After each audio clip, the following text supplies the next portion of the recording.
আরে শৈল যে ওয়ালাইকুম আসসালাম। তা ভালো হয়েছে, শুনলাম ওই দুপুর নাকি আবার ফিরে এসেছে। হ্যাঁ চাচা, আমাদের নুরু বাবা আমাদের গায়ে ফিরে এসেছে। ছেলেটা আমার দোকানে কাজ করতো, যতদিন আমার দোকানে ছিল আমার দোকানটা অনেক ভালোই চলছিল। লেখাপড়া করার জন্য ওই কাজী রফিজুল্লাহ সাহেব তাকে ময়মনসিংহে নিয়ে চলে গেল। আবার যেটা ফিরে আসলো, ব্যাপারটা তো বুঝতে পারলাম না বাবা। জানেনি তো আমাদের নুরুর তো আবার এক জায়গায় স্থির থাকা তার ভালো লাগে না, সেই জন্য চলে এসেছে। চাচা আপনি যাচ্ছেন কোথায়? আপনার দোকানের কি খবর? দোকানের কথা আর বলো না, এই দুপুরে চলে যাবার পর আমার দোকানের কাছে একদমই কমে গেছে। তারপর যেভাবে করে বাকি পড়ে কি আর বলবো, যাচ্ছি আমার ডাক্তার সাহেবের কাছে। ডাক্তার সাহেব আমার দোকানে আসে, চা খায়, রুটি খায়, কলা খায়, পয়সা দেওয়ার সময় বলে এখন পারবো না, পরে দিব। এইভাবে বলতে বলতে 1 টাকা বাকি করে ফেলেছে। এখন তার পিছনে আমি শুধু ছুটে বেড়াচ্ছি, একটা পয়সা আদায় করতে পারিনি বাবা। বলো তো এইভাবে করে চললে দোকান চলে? না না না, এইভাবে চলতে পারে না। মানুষ আজকাল অনেক বিল্লিক হয়ে গেছে চাচা। ঠিকই বলেছো, যাই দেখি ও দেরি হলে আবার ওটাকে পাওয়া যাবে না।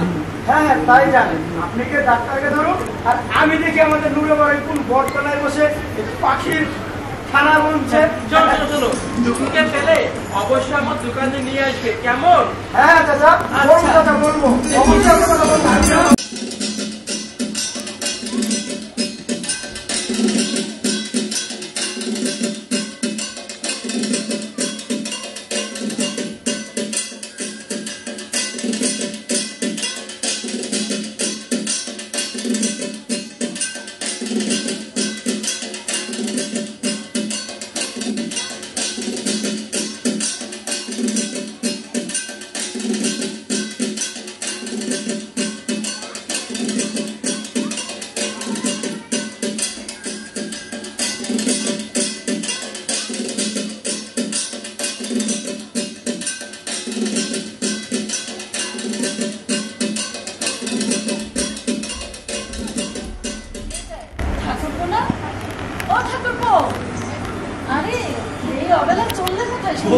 ভালো আছো তুমি? আমি ভালো। তা তুমি কোথায় চললে? দুজক যেদিকে যায় সেদিকে চলছি বৌদিমণি।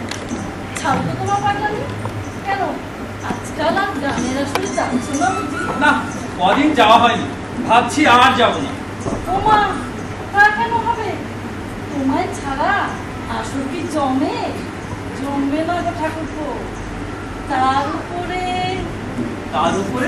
কথা শেষ করলে না যে বৌদিমণি। আরে আমার ননদিনী পিনাকি গো পিনাকি, তুমি তো তাকে চেনো। হ্যাঁ, সে তোমার কাছে বায়না ধরেছে। গান শিখবে বলে। বৌদিমণির কথা বলি, সবাই আমার কাছ থেকে দূরে দূরে থাকতে চায়। আমি নাকি বাউন্ডলে ছেলে, আমার ছোঁয়া পেলে নাকি সবার জীবন নষ্ট হয়ে যায়। তোমার পিনাকি ননদীর আবার নষ্ট হবার শখ জাগলো কেন শুনি? দূর কথা, এসব অলক্ষণের কথা যারা বলে না আমি মানি না, তারা বড্ড অন্যায় করে, বুঝছো? শোনো না ঠাকুরপো, তোমার মতো এরকম গুণী মানুষ আছে এখানে একজন। আচ্ছা থাক, হয়েছে, অনেক বাড়িয়ে বলছো। এখন আমি যাই, ওই পরে দেখা যাবে। সে কি যাবে কি তো ভেতরে এসো, কিছু মুখে দিয়ে তারপরে যাও। গেরস্ত বাড়িতে এসে কিছু মুখে দিয়ে না গেলে গেরস্তের অমঙ্গল হবে যে। তাও তো ঠিক। আচ্ছা, এসেই যখন পড়েছি, তোমার পাল্লায় যখন পড়েছি, তোমাদের আর ওই অমঙ্গল করে কাজ নেই। যাও, কি দিবে দাও, খেয়ে বিদেবে, কেমন? ঠিক আছে, তুমি বসো। আচ্ছা, আর হ্যাঁ, ঠাকুমাকেও একটু দেখে যাই। ঠাকুমা কোথায়? আচ্ছা, কোথায় আছে আমি দেখে দিচ্ছি, তুমি বসো। ঠাকুমা কোথায়? ঠাকুমা, ও ঠাকুমা, বসো। এই যে ঠাকুমা, তোমার জ্বরটা গেছে নাকি?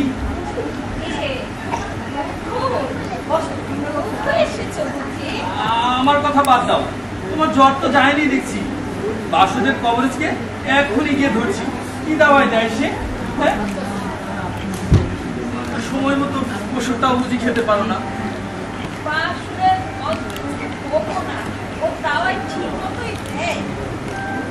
আমিও অলসতা করে খাইনি। এসব কিন্তু ঠিক না বৌদি, আমি কিন্তু এসব সহ্য করবো না। সময় মতো ওষুধ খাওয়ানোটা বুঝি পারো না?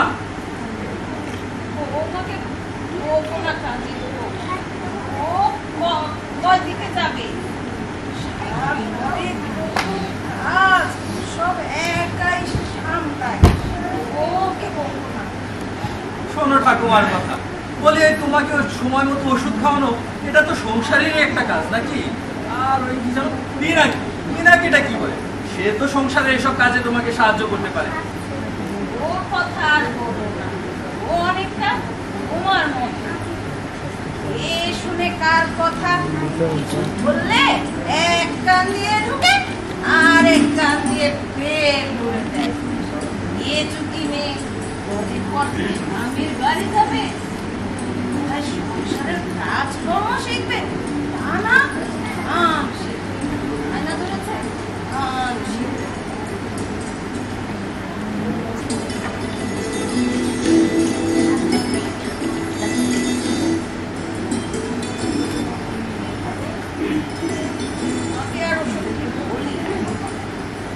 বাবু আবার ওই লাইনেরই লোক। এসেছো যখন খাবার খেয়ে যাবে, বৌমাকে বলে দিয়েছি।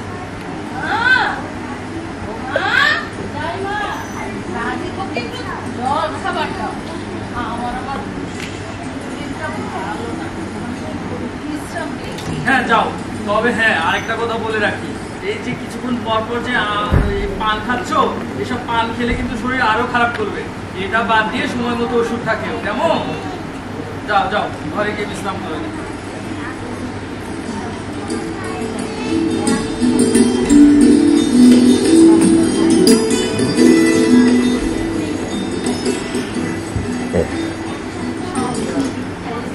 না না, আমি খেতে পারবো, দাও দাও।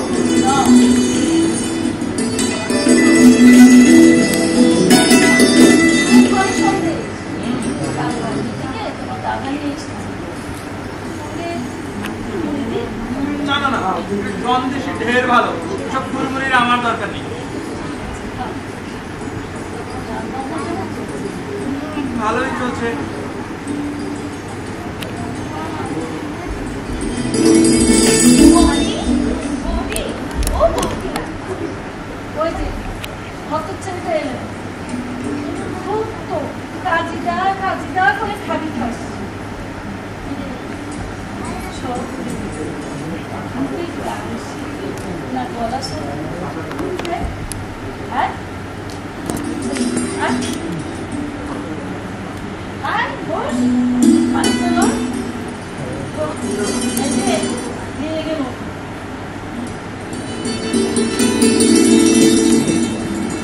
জল দে।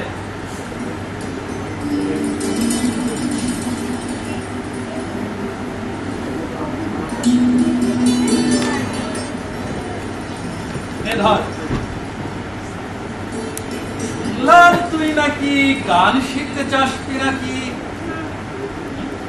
বলি অত লাজুক মেয়েকে দিয়ে অন্য সব শেখা হলেও গান শেখা হবে না, এ আমি বলে দিচ্ছি তোকে।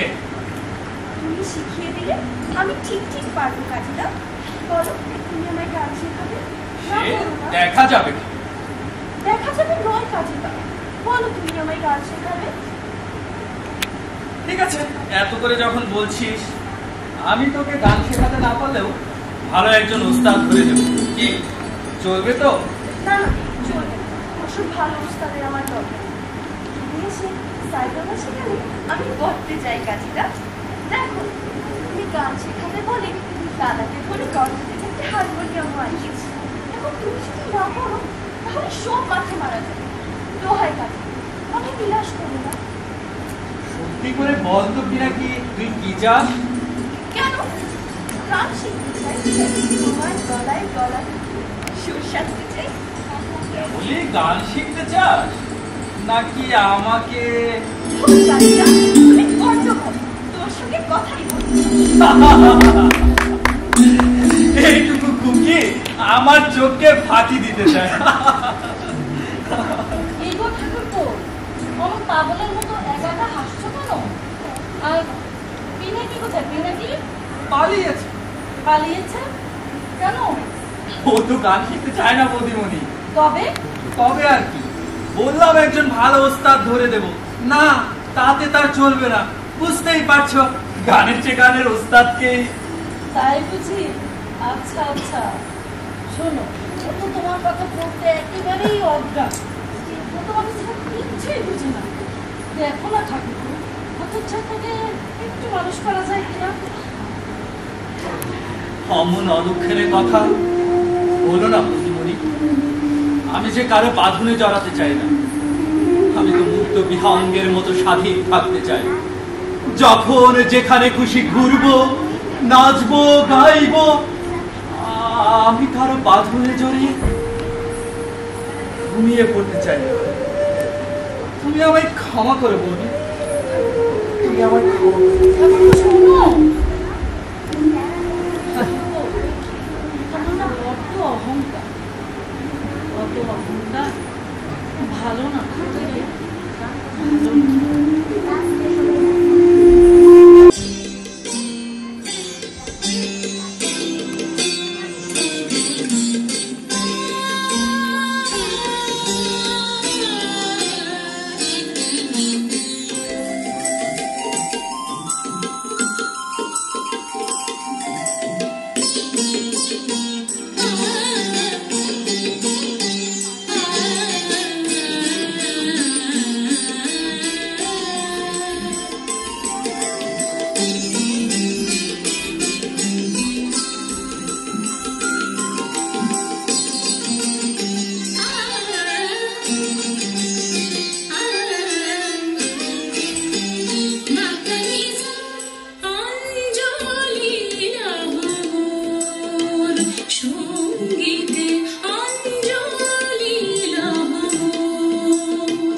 প্রদীপ শিখা সম কাঁপিছে প্রাণ মম, প্রদীপ শিখা সম কাঁপিছে প্রাণ মম, তোমাহে সুন্দর বন্দিতে সঙ্গীতে সঙ্গীতে অঞ্জলি লহব।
কোনো মজা করো? সে আর কত শুনবো, সারাদিন সারা রাত বললেও পুরোবে। তা বটে, কোথাও স্থির থাকা আমার হাতে নেই শৈল। তা তো দেখতেই পাচ্ছি। লেটুর দলে গান গাইলি, রুটির দোকানে পুঁতি পড়লি, বাকি রাখিস নিয়ে গেছো। তুই কিন্তু গান সাহেবের বাড়ি চাকরিটার কথা বলিস না। বাসুদেবের দলে গান গাইতাম, অবশ্য পয়সা তেমন একটা ধরতো না। আমি তো ভেবেই পাই না ওই অমন সুন্দর গাইতে কি করে, তাও আবার একরকম বিনে পয়সায়। হ্যাঁ, বাসুদেবের দলে যখন ছিলাম, এক গার্ড সাহেব এসে আমাকে নিয়ে গেল তার বাড়ি। তার স্ত্রী করুণা আমাকে যা স্নেহ করতেন। আরে ভাই, এই তোর মতো গুণীকে কেউ কি ভালো না বেশি করে? জানিস হইল, করুণাদি আমাকে গান গাইতে উৎসাহ দিতেন। আমি তো তার কাছে পিয়ানো বাজাতে শিখেছি। অথচ দেখ, করুণাদি স্নেহের বাঁধন কেটেও একদিন পালাতে হলো। ভালোই হলো, ওই এক জায়গায় স্থির থাকলে তোকে তো আর আজ আমরা কাছে পেতাম না। হ্যাঁ, আবার আমি তোদের সাথে মিশতে পারছি, তোদের সাথে স্কুলে যাচ্ছি, আমার কিন্তু বেশ লাগছে। ওই ওই তো এই পঞ্চু আসছে। ইয়ার গানটা হাতে আছে না? হ্যাঁ হ্যাঁ হ্যাঁ, তাই তো। নুরুদা, নুরুদা, এই নুরুদা, তোমরা এখানে বসে আছো আর আমি সারা গ্রাম খুঁজে খুঁজে হলাম। আচ্ছা, হয়েছে হয়েছে, এবার দে তোর ইয়ার গানটা। এর গান দিব তোমাকে? দাও।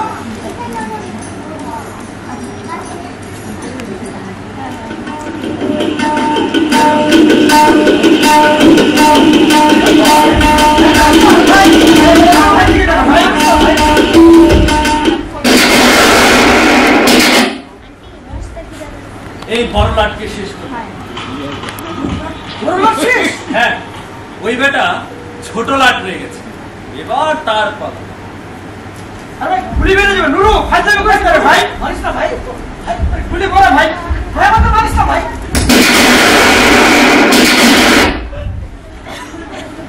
যাক, বড় লাট ছোট লাট দুটোই খতম।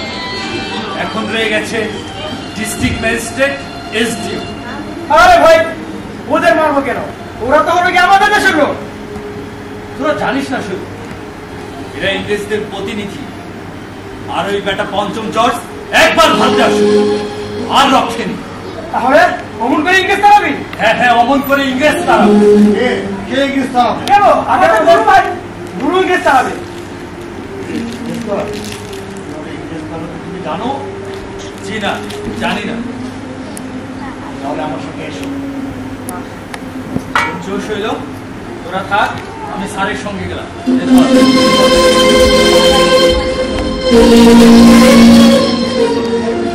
শৈলদা, নুরুদা কোথায় গেল রে?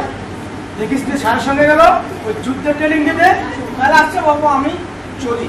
হ্যাঁ হ্যাঁ, চল চল, আমিও যাই। পরে কথা হবে সেটা। চল চল চল। পূর্ব ফাঁসি দেখবে জগৎবাসী, একবার বিদায় দেহে মা ঘুরে আসি। তুই কি পাগল হয়ে যাচ্ছিস নুরু? পাগল?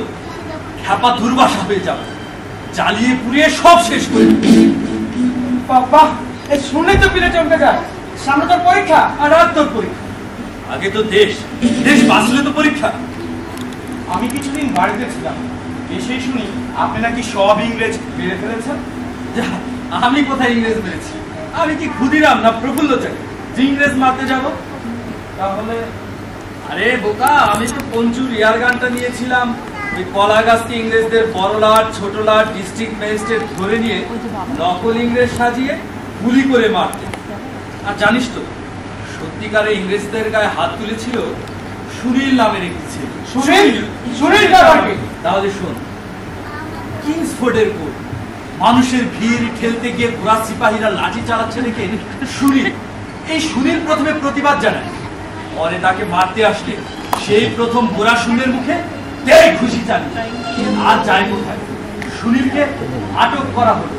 কিংসফোর্ডের বিচারের রায় হলো 15 ঘা বেত্রাঘা। এসব সব সত্যি? তাহলে শোন, সেই কুখ্যাত কিংসফোর্ডকে বোমা মেরে উড়িয়ে দেবার জন্য ক্ষুদিরাম আর প্রফুল্ল চাকি যায় মুজাফফরপুরে। কিংসফোর্ডের চাকরি তখন সেখানে। অনেক খোঁজ খবর নিয়ে কিংসফোর্ডের গাড়িতে বোমা মারা হলো। কিন্তু কপাল খারাপ হলে যা হয় আর, কিংসফোর্ড সে গাড়িতে ছিল না। এর দায় প্রফুল্ল চাকি গ্রেফতার হওয়ার আগে নিজেই আত্মহত্যা করে। আর ক্ষুদিরাম বসু ধরা পড়ে পুলিশের হাতে। তারপর হাসি হাসি করব ফাঁসি, দেখবে জগৎবাসী, একার বিদায় দে মা ঘুরে আসি। আজ সন্ধ্যার ট্রেনে আমার বন্ধু তাকে অস্ত্রগুলি দিয়ে আসবে, পারবে তো? নিশ্চয়ই পারবে। পাচ্ছি, আগামী আমায় দোয়া করুন, দেখবেন আমি লড়াই করে এই দেশ থেকে ঠিক ঠিক ইংরেজ দাঁড়াবো। আমি তোমাকে আশীর্বাদ করছি। যাও, এখনই চলে যাও।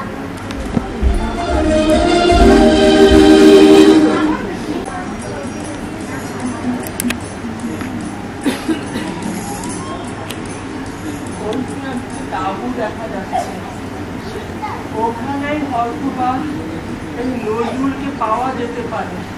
আরে ওস্তাদ জি, আদাব আদাব। হ্যাঁ আদাব। হ্যাঁ বাবা, ভালো আছো তো? জি ভালো আছি। আপনি এখানে? এই তো এখানে এলাম। এখানে ওই আশপাশে ওই নজরুল ইসলাম নামক একটা ছেলে থাকে। তো আপনি কাজীদার কথা বলছেন?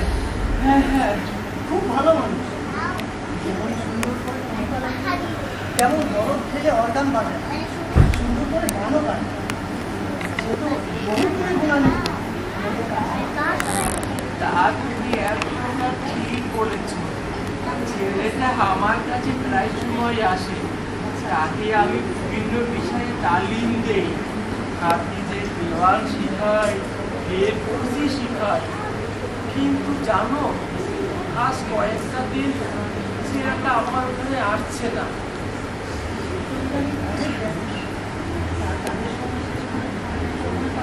কবিতা লিখে, গান লিখে, আবার অর্গান বাজানো শিখে। এজন্য হয়তো সময় করে উঠতে পারে আর আপনার সাথে দেখা হয়। ছেলেটাকে দেখার জন্য এই মনটা আমার ছটফট করছে। এদিকে একটা কাজ আছে, ভাবছি ওই কাজটা শেষ করে ছেলেটাকে একটা নজর দেখে যাব। ঠিক আছে, আমারও প্রভাব আছে। আসি তাহলে। আচ্ছা বাবা, আচ্ছা। যাক, ছেলেটা ভালো আছে শুনে একটু ভালো লাগলো। আমার একটু কাজ আছে, কাজটা আগে শেষ করি। ফেরার সময় ছেলেটা তাবু হয়ে যাব। কি আল্লাহ।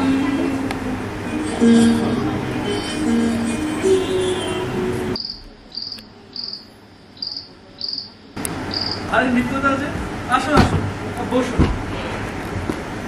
আপনি কিন্তু ভাই সহযোগ নন। কেন কেন এই কথা বলছেন যে? আরে লোকজন সব তাবুতে তাস কিনছে, কেউ দাবা কিনছে, আর আপনি কিনা এখানে বসে বসে বই পড়ছেন। সেনাবাহিনীতে তো শুধু লেফট রাইট করতে আসেনি, এখানে কিছু শিখতেও এসেছে। তা ঠিক। রবীন্দ্র, শরৎ, কত সব সাহিত্য রয়েছে। ওসব ছাড়তে পারবো না, যাকে বলে সাহিত্য আর সঙ্গীত। সে আমি আগেই বুঝেছি।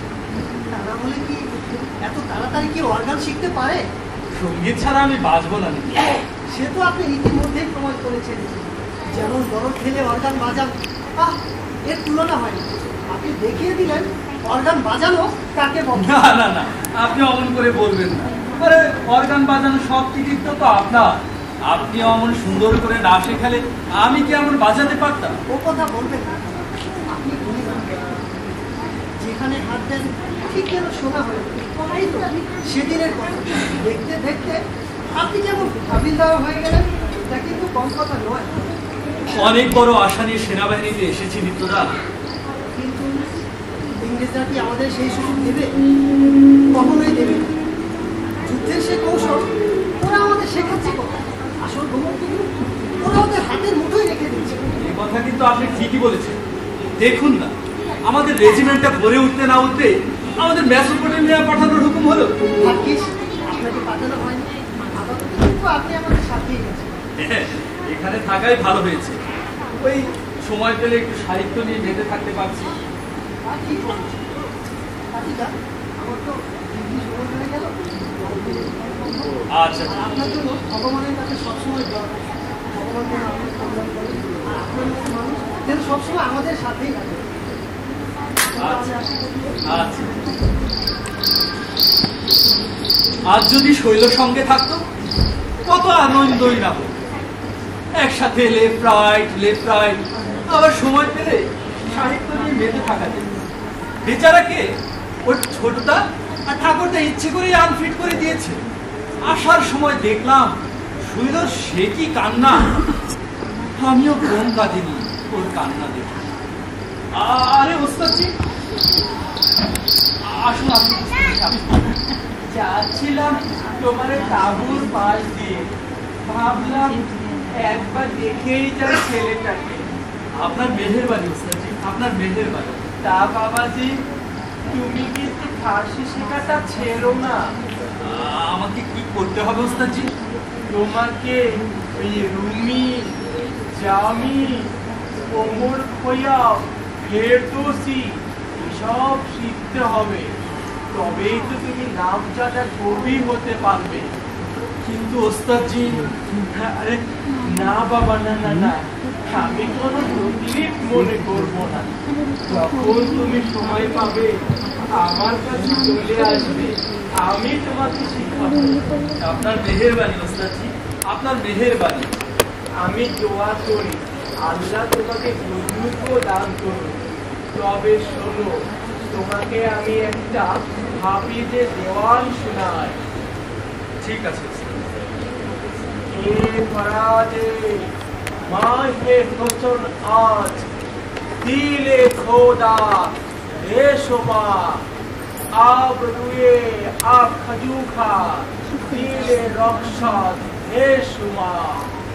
এ ফরাজে মাহে হোসন আজ দিলে খোদা হে সুমা।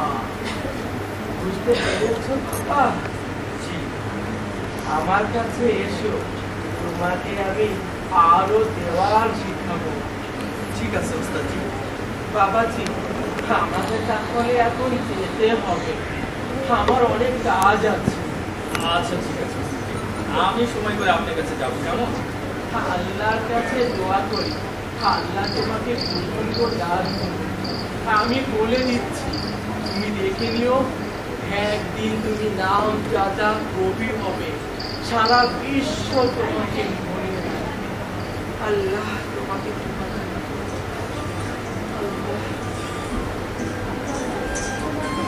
আজ আজ আমার চোখ খুলে গেল। আমি হাফিজ, রুমি, ওমর খৈয়াম, শেখ সাদি প্রত্যেকে সাহিত্য পড়ব।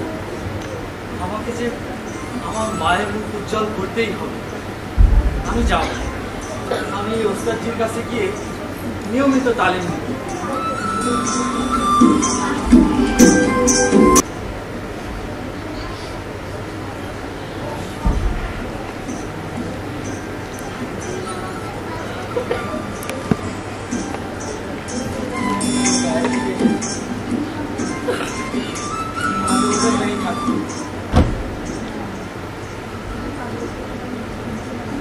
আরে শৈল বাবাজি, আসসালামু আলাইকুম চাচা। ওয়ালাইকুম আসসালাম। তুমি এখানে বসে আছো যে? আপনি তো জানেন না চাচা, আমাদের নুরু ওই সেনাবাহিনীর ট্রেনিং এবং যুদ্ধের কার্যক্রম শেষে আবারও গায়ে ফিরে এসেছে। কি বললে? গাজীপুর ফিরে এসেছে? হ্যাঁ ফিরে এসেছে।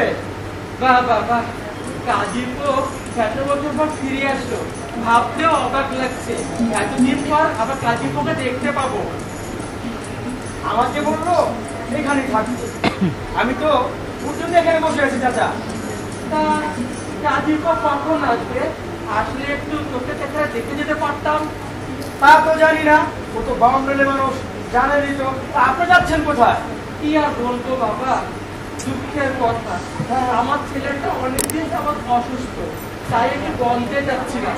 ছেলেটার জন্য ওষুধ আছে। ছেলে অসুস্থ, ওই ছেলেটিকে ভালো করে খেয়াল রাখবেন।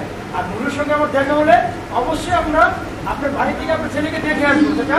আচ্ছা বাবা, আমার ছেলেটার জন্য একটু দোয়া করুন। হ্যাঁ কাজের পর এখনো এলো না। এই আসলে আপনার কথা বলবো। আচ্ছা বাবা, অনেক শখ ছিল ওকে একটু দেখতে যাবো, না, তাহলে আর কি করা যাবে? আরে বাবা যাই, সেই বলে আবার ওষুধ পাবো।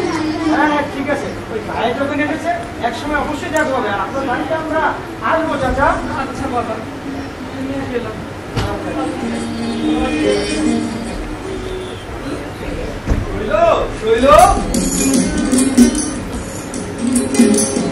চমৎকার মানিয়েছে তো ভাই তোকে। গেরুয়া বছর ওই মাথায় এমন ঝাঁকড়া চুল, তুই আমাদের সবাইকে চমকে দিলি ভাই। আবার বলিস রে, আমি একজন ম্যাজিশিয়ান। হ্যাঁ বলতেই হবে, তুই একজন ম্যাজিশিয়ান। এই তো স্কুল ছেড়ে যুদ্ধে গেলি, ওই সৈনিক পাশে কলকাতায় ফিরলি, আর ওই সাহিত্য করে সবার মন জয় করলি। সাহিত্যিক কি আমি একা? আরে শৈলনন্দ বলে কথা। আরে তুইও তো সাহিত্যিক, তুইও তো রাইটার। হ্যাঁ ভাই ঠিক বলেছিস, আমিও রাইটার, তবু ওই টাইপ রাইটার আর কি। বেড়ে বলেছিস, বেড়ে বলেছিস। আরে অমন রস যার মুখে, সাহিত্যের তৃপ্তি তার নেই কি? যাই বলিস ভাই, তোর বাউন্ডারির আত্মকাহিনী এখন মানুষের মুখে মুখে। বাংলা সাহিত্য যে হাবিলদার কবির পরশে প্রথম দিকে মন নেবে তা আমি হঠাৎ করে বলতে পারি।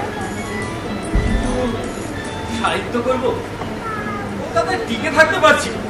তাহলে কি করতে চাস? চাকরি খুঁজে দেখি। চাকরি মানে সরকারি চাকরি, ইংরেজের গোলামি? আমি বলি কি ওসব চাকরি বাকরি দরকার নেই।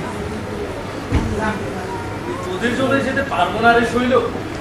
তুই মই পবিত্র, তোরা আমাকে এক কঠিন বাঁধনে বেঁধে ফেলেছিস। ওই যে মইন এসে গেছে। আরে গাছিদা, আয়া অনেকদিন পর দেখাচ্ছেন। গাছিদা আমি ভালো আছি। আরে শৈলদা কেমন আছেন? আছি বেশ। তা তুমি যে ব্যবস্থা নেবে যেদিন থাকতে পারবে না, ওটা আমরা আগেই বুঝেছি। আপনাদের ছেড়ে কি করে থাকি বলুন? ওকেই বলে প্রাণের টান, বুঝলি মই? সাহিত্য একবার যাকে পেয়ে বসে সে কি আর নির্বাসিত থাকতে পারে? যাক, এখন কেমন চলছে কাজিদা? ওরা যা শুরু করেছিস, ভালো না থেকে যাই কোথায় বল? কেন কেন ও কথা বললেন কেন কাজিদা? আমি যাতে চাকরিতে না যাই তাই টাকা পাঠিয়েছিস না, 50 টাকা।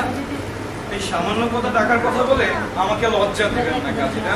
পূর্ব বাংলার লাজুক ছেলে, লজ্জা পেয়ে গেলে নাকি? হ্যাঁ না, আপনি মানুষকে বড় বেশি প্রশংসা করে ফেলেন। তা না হলে এই সামান্য কটা টাকার কথা কি কেউ আবার তোলেন? সামান্য নয় রে, সামান্য নয়। এই তোদের ভালোবাসার দাম আমি কোনো দিনই দিতে পারি না। এতক্ষণ শৈলের সাথে এসব নিয়েই কথা হচ্ছে। তুই শৈল পবিত্র, তোরা আমাকে এক কঠিন বাঁধনে বেঁধে ফেলেছিস ভাই। কেন? তা না হলে কোথাও যেতেন না, চাকরিতে যেতেন। আর আপনি করবেন চাকরি, তবেই হয়েছে। আচ্ছা ওই 3 দিনের বেশি টিকতে পারবে না, আমি বলে দিচ্ছি। আচ্ছা আচ্ছা, হয়েছে হয়েছে। আমি আসলে চাকরি করতে পারবো কিনা জানি না, তবে আড্ডা ছাড়া আমি বাঁচবো না। আড্ডা ছাড়া যে আমি ডাঙায় তোলা মাছের মতো ছটফট করবো। আড্ডা বয় বয় বয়। অনেক তো হলো হাসা। এখন আপনাদের খাওয়া টাওয়া হয়েছে কিছু? 25-30 কাপ চা খেয়ে নিচ্ছি। এবার আর খাবার টাবার দরকার হবে বলে মনে হচ্ছে, বুঝলি বই?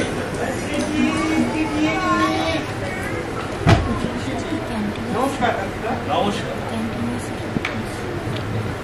এই আপনার একটা ওই দাও তো দেখি।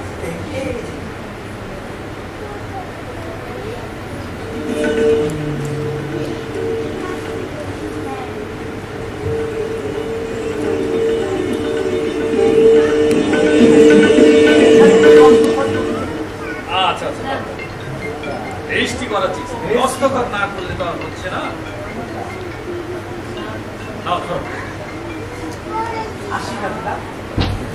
নমস্কার। এসো। কিসের চিঠি নুরু? বর্ধমানের সাব রেজিস্ট্রার অফিসে ইন্টারভিউ। আরে ভাই আমি জানি, ওখানে গেলেই তোর চাকরি হয়ে যাবে। হাবিলদার কবি কাজী নজরুল সাহেবের চাকরি কি নাম হয়ে পড়ে? তাকে চাকরি দিয়ে তো সারা দেশ ধন্য হয়ে যাবে।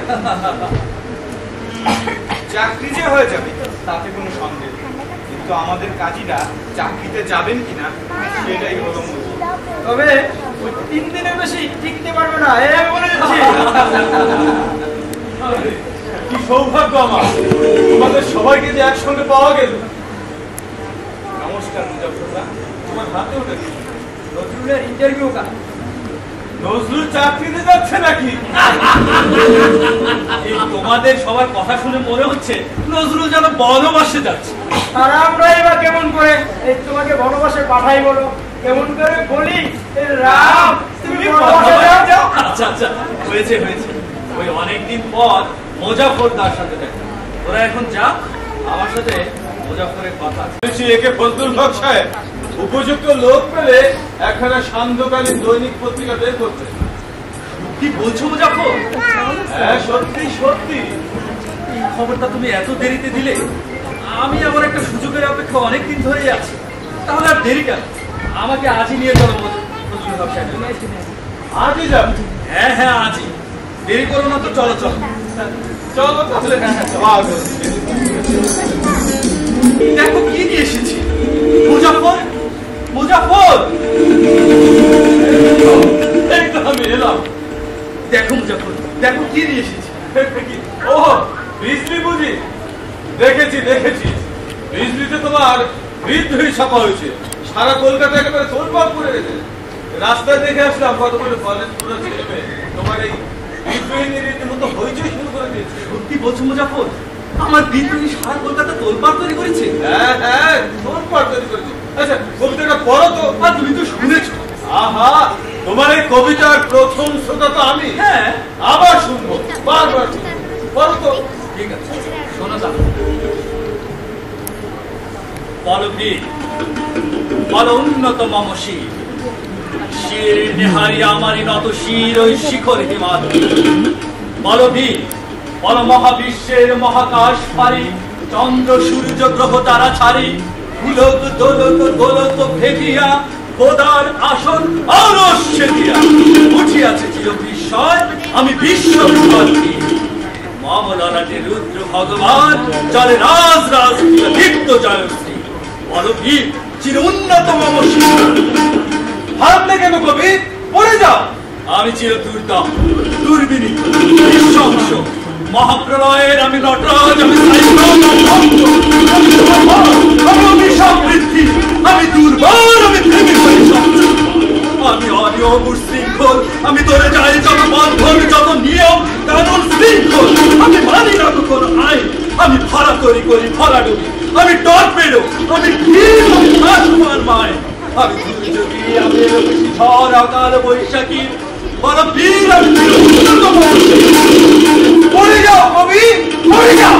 আমি ঝঞ্ঝা, আমি ঘুরি, আমি পথে সম্মুখে ঝাঁপাই যাই চুন, আমি নিত্য পাগল ছন্দ, আমি আপনার তালে বেঁচে যাই, আমি মুক্ত জীবন আনন্দ, আমি হাম্বির, আমি ছাড়ান, আমি হিন্দন, আমি চল চঞ্চল, ঝমকি ঝমকি পথে যেতে যেতে চকতে চমকি ফিং দিয়া দে কিন্দ, আমি চপলা চপল হিন্দ, আমি তাই করি ভাই যখন চাহে মন যা, করি শত্রুর সাথে কথা বলি, করি মৃত্যুর সাথে পাঞ্চা, মহাবিদ্রোহীর অনুক্রান্ত, আমি সেই দিন হব শান্ত, যাবে উৎপীড়িতের ক্রন্দন রোগ, আকাশে বাতাসে দিবে না, অত্যাচারের খর্গ কৃপান ভীমুর অনুভূমে রইবে না, মহাবিদ্রোহীর অনুক্রান্ত, আমি সেই দিন হব শান্ত, সেই দিন হব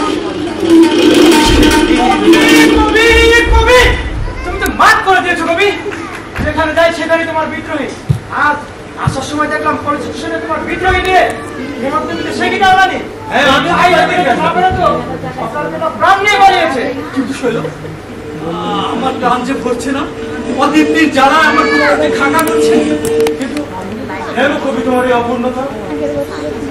আমাকে আমাকে জোড়াসাঁকো যেতে হবে।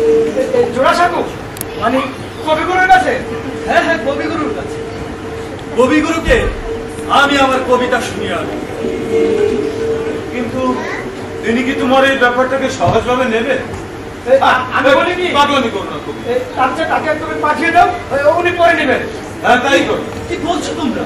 আর যেই কবিতা আমার সারা কলকাতায় তোলপাড় তৈরি করেছে, ইংরেজদের টনক নড়েছে, সেই কবিতা যদি আমার নিজের কণ্ঠে কবিগুরুকে শোনাতে না পারি, কোনো সার্থকতাই থাকবে না এই কবিতা লেখা।